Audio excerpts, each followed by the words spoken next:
As hashtags deste episódio são Matuê, Máquina do Tempo, Mateus Brasileiro, Infância, Banda de Colégio, Sound Dream, For Fun, Charlie Brown, Alemanha, Clara, 30 para 1 e muito mais que vamos falar neste episódio. Esse som aí, mano, é a única música que eu já fiz na minha vida que não é na escala natural maior ou menor, tá ligado? Ele é na escala harmônica. E por isso que tem essa característica diferente, assim, de melodia e tal. Eu tinha uma interna com um Tuê que era frio como um pato, meu brother. Se você lembrar do frio como pato, me ligue, viu? Sejam muito bem-vindos a mais um podcast deste canal. Eu sou Ícaro Farias. Hoje o assunto é o Tuezinho do 085, ou mais conhecido como Matuê, mais antigamente conhecido como Mateus Brasileiro. Hoje são exatamente 23 de setembro de 2020 e faz aí aproximadamente pouco mais de uma semana que o Matuê lançou o último álbum dele, o Máquina do Tempo, e a música, inclusive Máquina do Tempo, agora está com 19 milhões de views, de plays no YouTube. Se você não viu ainda, ou se você já ouviu o álbum ou não viu os clipes ainda, eu recomendo fortemente você ver os clipes. Tem uma pegada extremamente, não diria futurística, não é exatamente futurística, mas tem uma pegada, diria que surrealista, que é uma super tendência no mercado audiovisual. Surrealismo aí vem aparecendo de várias formas, e o Tuezinho lançou a versão surrealista, hiperrealista, né, dele nesses clipes. Para você que viu ou para você que não viu também, eu vou comentar exatamente aqui agora. Principalmente eu que faço parte do universo audiovisual, hoje em dia vou falar um pouco sobre esses clipes. E então os clipes trazem a imagem do Tuezinho, a nova imagem do Tuezinho, com identidade visual nova, né, com a pegada mais roxa, com a cor roxa como coloração principal aí, que representa a imagem dele. Inclusive ele lançou um corte, né, um estilo de cabelo aí, com as tranças, com os dreads roxos, e inclusive ele lançou tudo roxo. Tem até um filtro com a identidade visual dele agora, um filtro para o Instagram que ele mandou fazer, que os olhos acendem roxo, né, que fica uma parada roxa na testa dele e tudo mais. E é massa, ele realmente chegou com uma produção aí apelando de várias formas, não só dentro do clipe, né, o atrativo dessa parada do Matuê, né, o destaque que ele fez nesse álbum não está simplesmente dentro da música, não está simplesmente na letra, não está simplesmente na batida e na identidade visual dos clipes em si, mas está em toda a parada que ele conseguiu pensar fora da caixa, né? Que ele trouxe fora da caixa, desde antes do lançamento até o pós o lançamento. Não sei se vocês chegaram a ver, mas o lançamento, né, a forma que ele trouxe para impactar, né, o anúncio do anúncio que a gente chama hoje em dia. Hoje em dia existe o anúncio do anúncio, né, o aviso do aviso. Você vai lançar uma parada e você vai ter o dia que você vai avisar a parada, e tem o dia que você avisa que você vai avisar a parada, né? Então a forma que o Matuê trouxe esse impacto, que ele causou esse bafafá, com a forma que ele anunciou esse novo álbum, foi realmente sinistra, né? Então um elemento aí que vem muito antes da música em si, muito antes da composição, muito antes da ideia, né?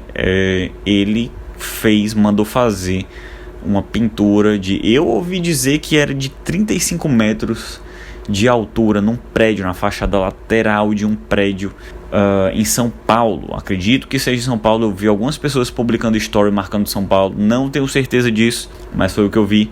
E aí no vídeo em que aparece pela primeira vez essa fachada, é um take de drone que ele lançou, inclusive no ao vivo. É um take de drone passeando pela rua de São Paulo, e aos poucos vai revelando parte dessa fachada gigantesca, que é a imagem surrealista dele, é a versão hiperrealista dele, digital, é o bonequinho 3D dele, empoderadozão supremo, né, na fachada do prédio. Talvez seja até um frame dos clipes, mas eu acredito que é só a mesma pegada e não exatamente um frame. E aí em cima do prédio, adivinha quem é que tá lá? Simplesmente o brother, o Matuê, fumando em cima do prédio, enquanto o take faz o passeio de drone, mostrando a fachada sinistra que foi pintada, né? E é muito foda isso, muito forte, né? Porque ele traz o aspecto visual, ele quebra várias barreiras, né? Ele quebra vários paradigmas, não paradigmas, mas expectativa. Eu diria expectativa, né? Porque ele é um artista musical, com certeza tem a imagem dele envolvida na parada, mas ele conseguiu trazer vários tipos de artes diferentes, não diferentes, mas complementares à arte musical, que é o produto final dele, né? O produto final dele é o show, o produto final dele é a música, é a track que ele faz, mas ele trouxe aí pesadamente, então ele... Por baixo, ele contratou aí um designer ou alguém que faz esse tipo de trabalho visual para criar essa imagem dele. Eu acredito também que tudo foi ideia dele, certo? Porque o cara sempre foi criativo. Digo isso porque convivi com ele durante muitos anos.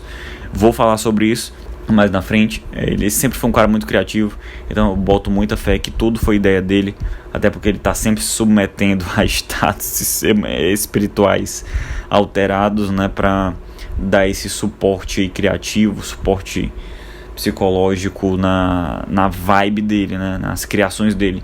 Então acredito sim que foi tudo ideia da cabeça dele, mas ele precisou de vários outros profissionais para fazer a coisa acontecer, desde o conceito da arte acontecer, né? Desde a pintura no prédio. Então aí teve uma pessoa para criar a arte principal, teve pelo menos uma dupla aí de pessoas para poder fazer essa pintura no prédio. Eu acredito que uma pessoa não deve ter sido suficiente para fazer uma pintura daquele tamanho enorme sozinha, não sei que levasse muito mais tempo, né?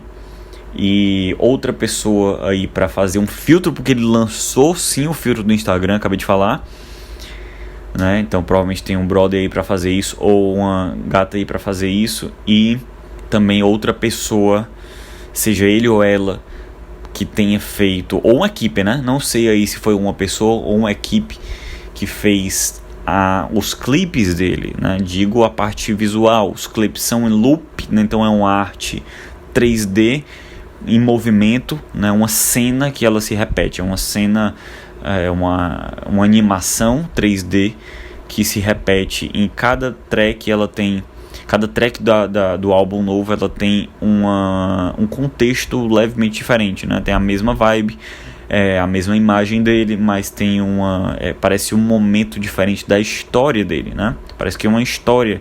O álbum, ele conta uma história, por mais que aparentemente não tenha sido trazida na forma cronológica das músicas do álbum, né? Eu acredito que não seja, com base em alguns detalhes que eu percebi.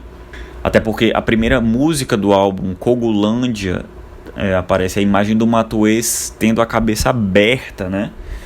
Então, as músicas que vêm a seguir, os clipes que vêm a seguir na ordem que as músicas aparecem no álbum, não tem nenhuma referência a isso, a não ser a música 777666. Eu não sei se é assim que se pronuncia essa música, mas a música são esses 6 números, né? E aí nesse clipe, na arte desse clipe, na animação desse clipe, aparece uma segunda imagem junto com o Matuê. E essa segunda imagem muito provavelmente é ele mesmo depois de ter a cabeça aberta, porque o cara tá com, né, uns pontos na cabeça, né, sem a cabeça raspada, com vários pontos na cabeça, como se fosse uma versão dele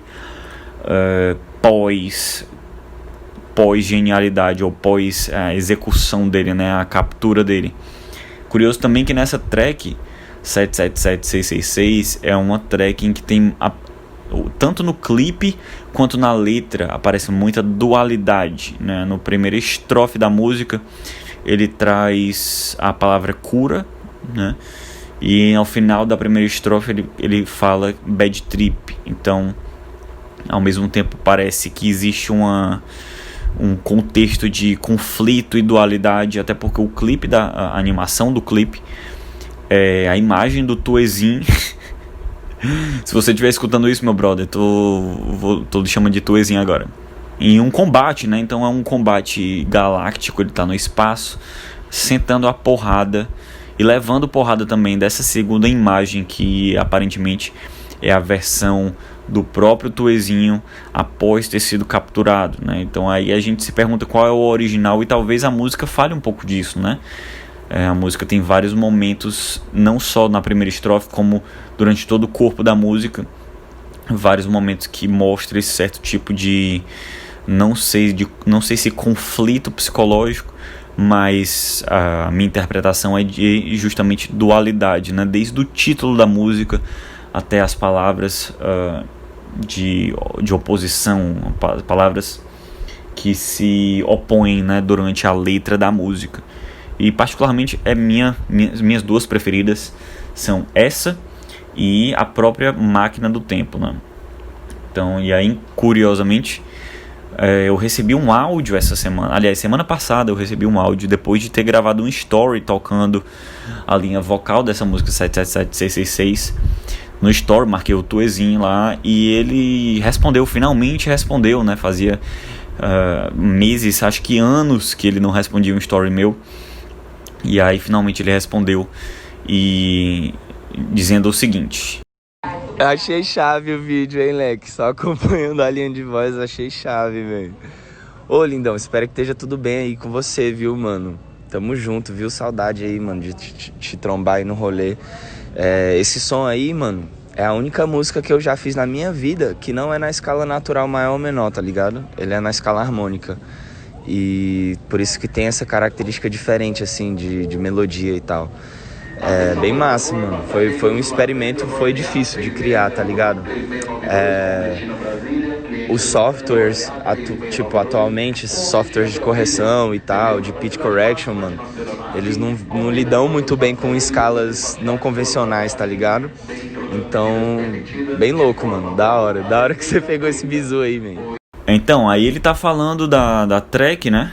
Tá falando sobre uma peculiaridade da linha vocal, que ele compôs a melodia dessa música.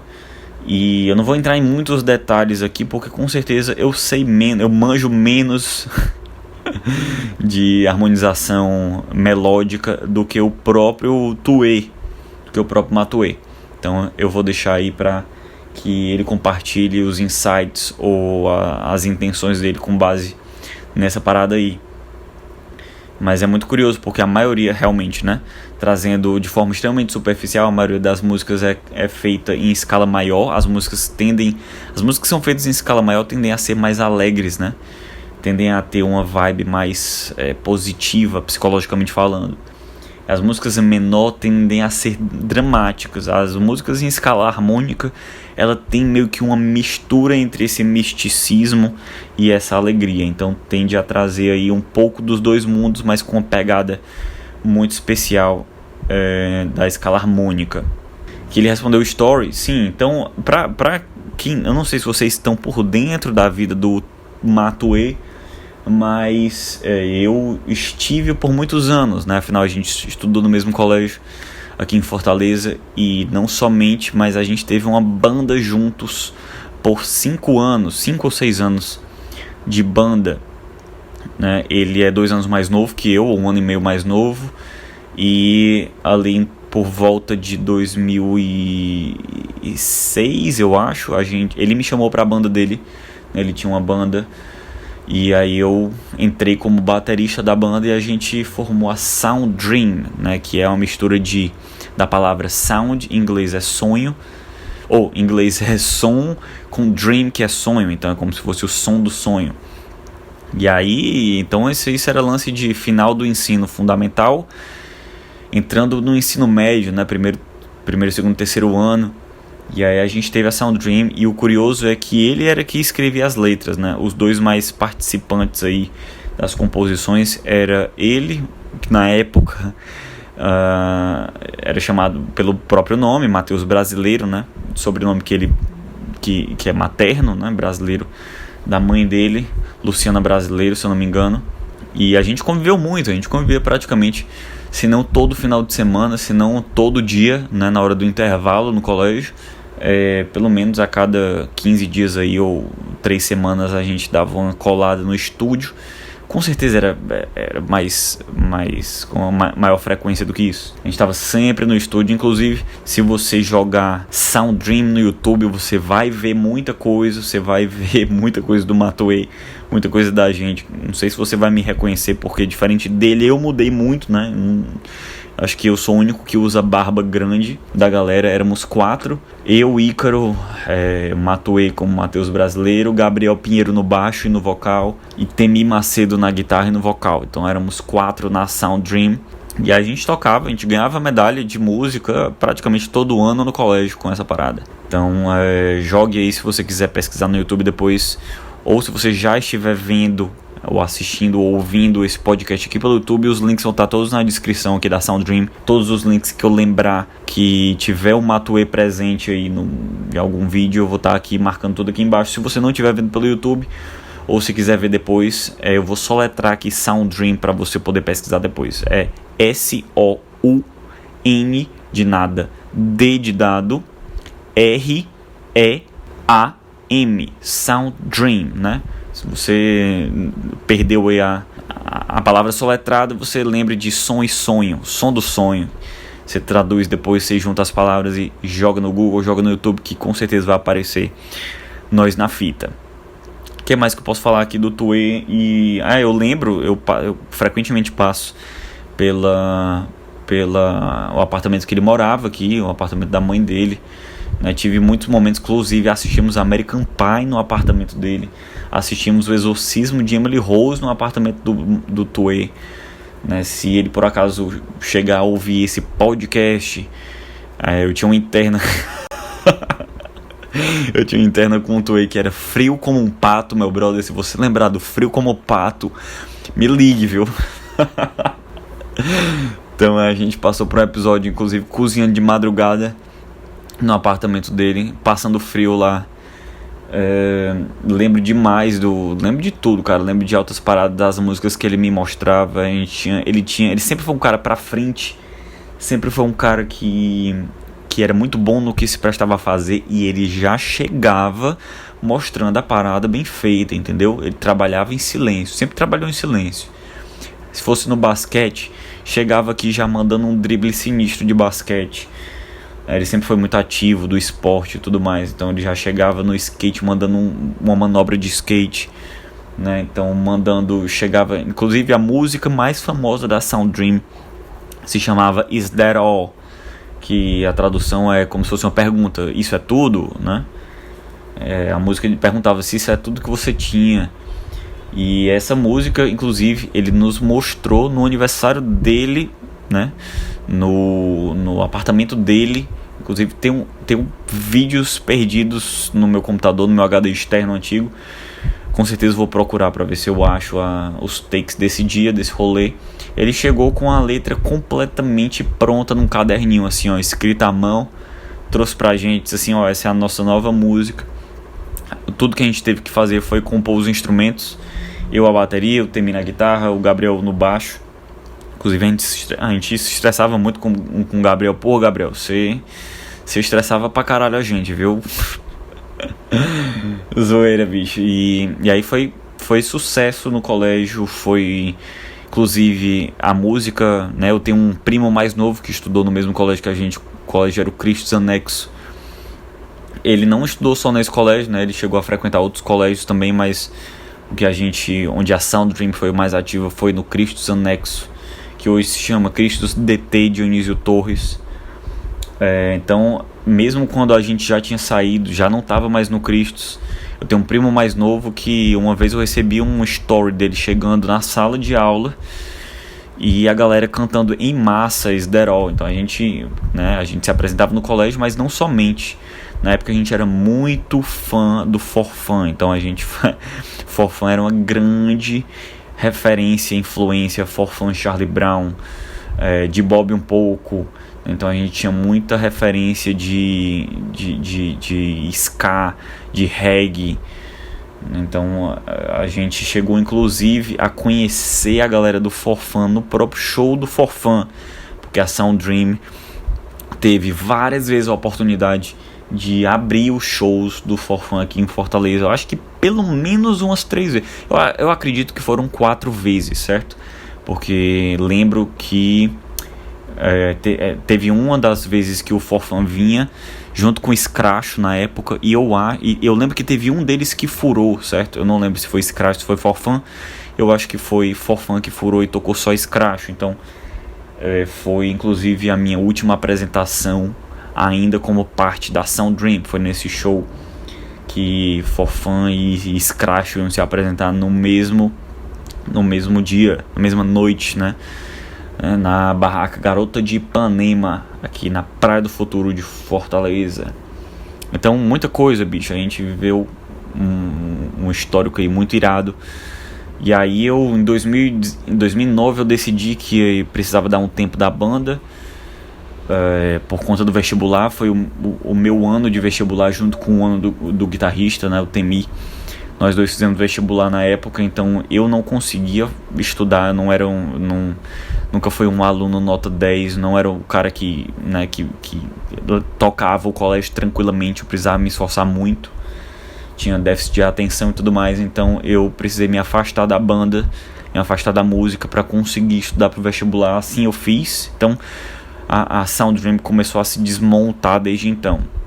Curiosidade é que a Sound Dream, depois que eu me afastei, ela assumiu um outro nome com alguns outros integrantes, né? O Matue ainda estava, a Sound Dream virou Blend, B-L-E-N-D, Blend. E chegaram até a gravar música, acho que a última música gravada, me corrija se eu estiver enganado, foi Roda, né? Essa música eu não achei na internet, deve estar aí no HD externo, no computador de alguém. Por favor, me ajudem a achar essa música. Foi uma das nossas melhores composições na época. Uma música realmente muito massa, muito bem construída. Teve uma maturidade, já trazia uma maturidade maturidade musical em relação a toda a história que a gente tinha vivido junto, né? Lembrando que éramos adolescentes, né?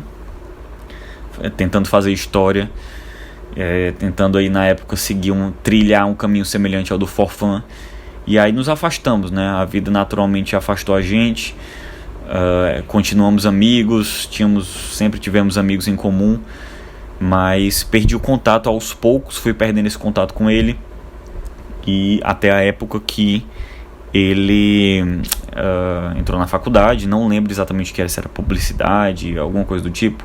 Entrou na faculdade, lembro que ele fez o Ciências Sem Fronteiras, que ele foi para a Alemanha, que ele deu uma passada na França, se eu não me engano. E aí de lá ele começou a compor já com esse nome Matue, né? E ele compunha reggae na época. Ele lançava um reggae. Eu tenho um amigo, Márcio, que curtia muito as composições dele. Eu realmente não acompanhava, eu não estava por dentro do que ele estava fazendo. De vez ou outra eu via alguma coisa, mas realmente os algoritmos das redes sociais na época não traziam, né, as coisas dele para mim. Então realmente não era uma coisa que eu estava em contato com frequência. E aí ele veio, não consegui acompanhar a história de vida dele. Eu sei que ele estava morando num apartamento com os amigos, dividindo apartamento e tudo mais. Montou um estúdio, né, no quartinho dos fundos do apartamento. E não sei como é que ele estava fazendo grana na época. Desconfio que algo tem a ver com a 30/1. Cheguei aí, né, eu fui convidado. Ele já era Matue, eu fui na casa dele uma vez. Fui uma vez, me lembro muito bem do rolê. Ele já estava fumando muito, já estava fumando pacas. E aí foi um rolê breve. A gente comeu pizza, trocou uma ideia, falou muito pouco sobre música. Ele mostrou que ele estava montando ainda o quartinho nos fundos, estava uma bagunça, não tinha nada, nenhum estúdio montado e tudo mais. Ele já estava com a Clara, mas eu acho que a Clara não estava nesse dia, né? Porque da Alemanha, quando ele voltou para o Brasil, ele já voltou junto com a Clara. Então eu acho que eu devo ter dado no máximo 3 rolês com o Matue desde que ele voltou, no máximo isso. E eu lembro que ele começou a produzir com o Eric Mil, inclusive. Ele provavelmente vai me matar se ele ouviu comentando sobre isso, mas eu na época era relativamente próximo, mais próximo do Eric do que do Matue, porque o Eric estava começando um outro projeto também, com um grande amigo, com o Matheus Gomes, né, um projeto que futuramente assumiu o nome de Capital People, né. Então o Eric produziu música eletrônica depois que quebrou os vínculos com o Matuê, e eu também não acompanhei esse fight, não acompanhei essa discórdia que rolou, mas sei que eles, né, realmente criou uma rixa aí, tudo mais em relação a eles dois, ao que eles tiveram. Não sei como era o acordo entre eles, inclusive quando eu soube que eles estavam produzindo juntos, já estava na decadência, né? Eles já estavam no último contato. Inclusive eu acho que até foi o rolê que eu fui, eu acho que foi o último rolê que o Eric deu com o Matuê ever, né? Se aconteceu alguma coisa depois disso, eu não faço ideia, mas aí depois disso as composições do Matuê trouxeram inclusive essa rixa de várias formas, né? Em várias músicas, principalmente as primeiras, né? Creio que as primeiras meia dúzia de músicas do Matuê, em algum momento ele ou menciona o 1000, né? Quem falar que o 1000 vai dar 30 vai levar um tiro na perna, ou coisas do tipo. Tem um clipe também, né? Enfim, vários momentos ele traz esse conflito, essa rixa com o Eric, e beleza, né? Então, inclusive, eu imagino, né? Hoje eu faço ideia do motivo, porque eu acompanhei mais de perto o projeto do Eric depois do Matuê, que foi o Capital People, junto com um amigo de coração, que é o Matheus Gomes, e eles também tiveram um problema, né? Eles também quebraram relações definitivas. Então teve esse momento aí que, inclusive, eu hoje raramente tenho qualquer tipo de relação com o Eric também, né? Eu também acabei sendo afetado por isso, e hoje em dia eu entendo um pouco mais. Infelizmente, na época, né, mesmo depois deles tendo essa rixa, eu estava mais ao lado, eu estava mais próximo do Eric, não fazia ideia da briga, então acabei ficando por ali, né? Soubesse antes mais detalhadamente, teria me afastado. Inclusive, talvez tenha sido esse um dos grandes motivos pelo qual eu me afastei mais ainda do Tuezinho. E aí hoje, outro dia eu assistindo, né, todos os clipes, eu botei numa playlist todos os clipes do Tuê, eu vendo o primeiro show que o Matuê fez como Matuê, né, foi no Órbita. O Órbita fechou, atualmente a casa tá fechada, mas é um pub aqui em Fortaleza que tem o que? Mais de 15 anos de história, e ele tem vários ambientes, né, para conseguir fazer vários tipos de eventos diferentes no mesmo dia. E aí eu fiquei super arrependido de não ter ido presenciar esse primeiro show do Matuê. Pra vocês terem ideia, na época eu sequer fazia ideia que ele tinha marcado um show, né? E aí hoje em dia eu me arrependo de não ter presenciado, hoje ter apoiado com mais força, com mais proximidade, com mais calor, né, o início da história dele. Mas o cara sempre foi estrela, sempre foi pra frente, sempre foi um artista, né? Tá escrito no DNA do cara. Então, né, admiro demais, acho muito positivo pra mim, é muito irado ver e ter tido alguém que é muito bem sucedido artisticamente, ter tido um tipo de relação próxima, ter tido uma história com o cara, muito irado isso. E o que mais que eu posso falar aqui? A galera pediu para eu mencionar sobre o clipe, para eu falar sobre as produções, para eu falar sobre o diferencial dele.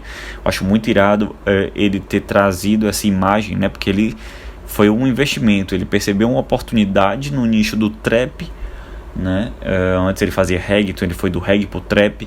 Então ele realmente enxergou uma brecha no mercado, ele enxergou uma oportunidade no mercado, e ele trouxe com muita força, com muita clareza, com muita... muito decidido, né? Uma imagem muito, muito bem trabalhada. E por mais que tenha evoluído, né, ele como artista, como imagem, mas ele tenha se adaptado muito bem e evoluído como artista, como trapper, né? Ele já trouxe o primeiro clipe dele, RBN, inclusive participei da produção daquela imagem, né, que foi uma das imagens que mais rodou no início, que é ele com a mão na cara, com umas joias no dedo e uma fumaça saindo da mão dele no rosto, assim. Então eu participei da produção e da fotografia desse ensaio. Na época a RBN já veio com uma super proposta, com uma super cara, né? Então foi uma mega produção, clipe gravado, se não me engano, pelo Degas, aqui de Fortaleza. E então ele já chegou com tudo. Isso mostra o quanto ele trabalha insanamente por trás das cortinas, né? Por trás das câmeras, como ele tem um corre insano, como ele mesmo diz, né? Então eu acredito que seja isso.